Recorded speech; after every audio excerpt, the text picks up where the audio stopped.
औज़ुबिल्लाहिमिनश्शैतानिर्रजीम बिस्मिल्लाहिर्रहमानिर्रहीम।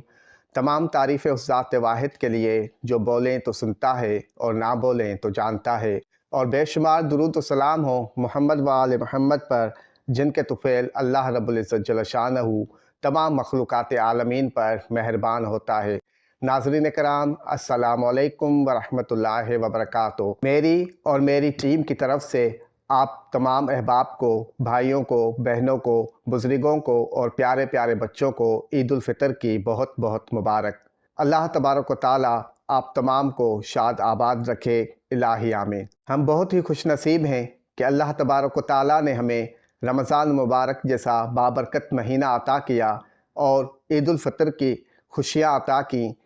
मगर इन खुशियों में अब वो मिठास और मज़ा नहीं रहा,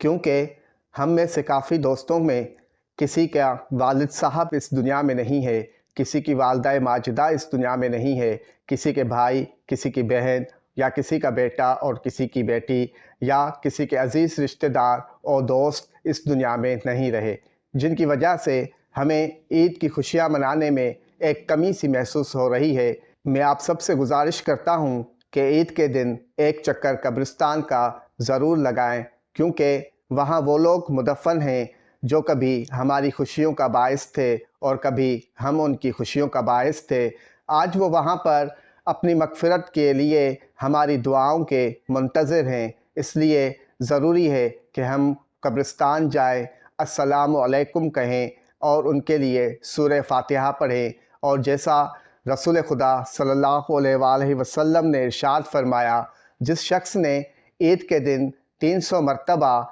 सुबहान अल्लाह व बिहम्दिही पढ़ा और मुसलमान मुर्दों की रूहों को उसका सवाब हदिया किया, तो हर मुसलमान की कब्र में 1000 अनवार दाखिल होते हैं, और जब वो मरेगा तो अल्लाह जल्ल शानहू उसकी कब्र में 1000 अनवार दाखिल फरमाएगा।